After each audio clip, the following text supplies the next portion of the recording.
Hey guys, Alex Kahn here, and we are going to take a look at this diecast 1/18 scale made by Hot Wheels Elite, and it's based off of the Ferrari seen at the opening scene of Vanilla Sky. But before we talk about the movie and this car's relevance to the movie, I want to take a look at the box really quick, made by Hot Wheels Elite.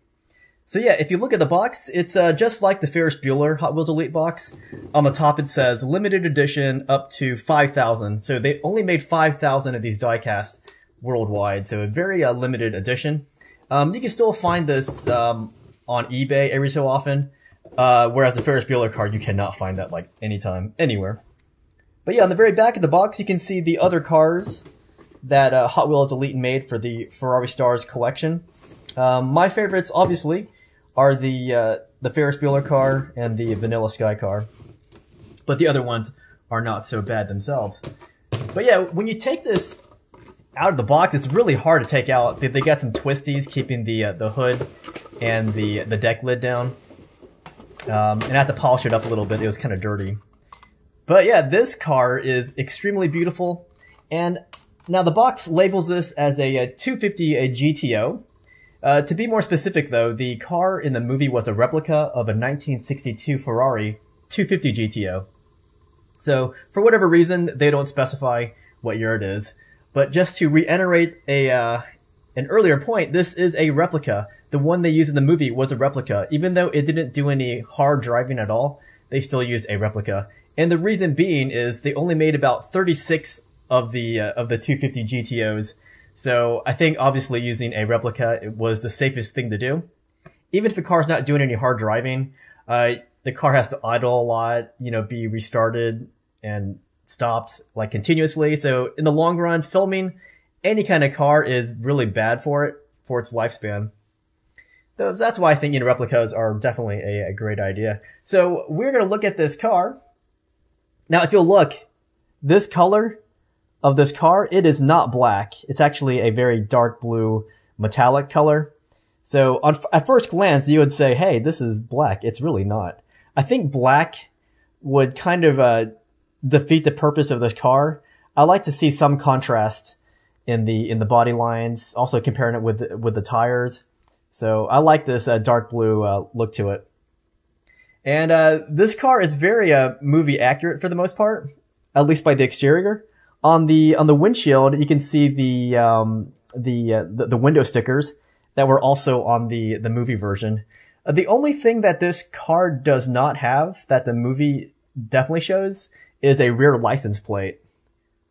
But that's really not a big deal. You can always make a custom plate. It would have been nice though if Hot Wheels Elite went that extra mile to put the plate on there.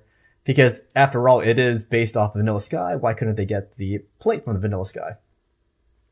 The only thing that really isn't, there's only two things that aren't really too accurate with the movie. And that's because this is a replica, but I'm going to show it anyways. So we're going to pick this bad boy up here. So again, the movie car was a replica. So let me show you the engine. Hold on. There we go. So you can see the engine. If this was a real 1962 Ferrari GTO, this engine would be correct. Because what you're seeing here is a Colombo V12 engine. You can see all 12 cylinders there. But the movie version didn't have an actual Ferrari engine in it. It was actually a Chevy small block V8 engine. So the engine is incorrect.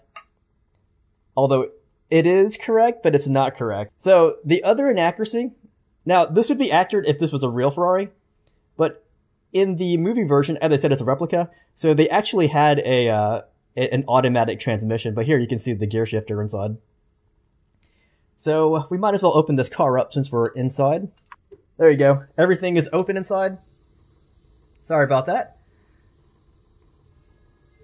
So yeah, when I took it out of the box, there were some smudges on the roof of the car, but that's okay. I do want to point out some things that kind of bother me about this car, aside from the fact that there's no plate. Now you see these windows here? It's supposed to be a sliding window, just like the real Ferrari. But man, this is like a cheap plastic. It looks great. Like, if it's just on display, it's great, but I think even the windshield might be a cheap plastic. I can't tell, but I don't want to break it. But it is extremely brittle. these sliding windows, and they don't actually slide, but they're meant to look like they do. This one right here, I noticed this one is actually off of the door panel here. See, I can push it in and it kind of comes out. So that's really annoying. I don't know why they use such a cheap material for the window here. And oh yeah, let's go back to the interior. What I do like are these. The interior looks pretty good, considering it's got the low rear bucket seats inside. So again, it's mostly accurate. And again, the only inaccuracies with the movie version is what you don't actually see, like the engine again, and also the transmission style. But it's beautiful. This is probably one of my favorites. Now, the movie itself, Vanilla Sky, was made in 2001. It starred Tom Cruise, and then you had a lot of other big names in that movie. But namely, there was Penelope Cruz and Cameron Diaz, and they were fantastic in that movie. Now, if you guys don't know this, Vanilla Sky was actually based off of a Spanish movie called Obre los Ojos, or Open Your Eyes. And surprisingly, it also starred Penelope Cruz. So the connection between the American movie and the Spanish movie is the actress Penelope Cruz, and you can actually hear her on the alarm clock set by Tom Cruise when she's like, "Obre los ojos, obre los ojos." It's so cool. Now, this movie, if you've never seen it, man, it is quite the trip. This is definitely in my top 20 favorite movies of all time. But basically, this car in the movie, it only shows up for about 2 minutes in the movie. And this isn't a real spoiler, but the first few minutes of the movie is a dream sequence. And that is the only time you see this car. Because in Tom Cruise's dream, he's driving this really sweet, very limited Ferrari, which he only made about 36, as I said. But when he wakes up, his actual car is a 67 Mustang, which looks kind of like the 68 Mustang in Bullet. It's got the same green color on it. So in both his dreams and reality, he had great cars, but obviously the one in his dream is a bit better. And this was used in the very famous opening sequence where Tom Cruise is driving around in this Ferrari, and he's right there in Times Square in New York City, and there's not a single person walking. So he starts running, and that's when he wakes up.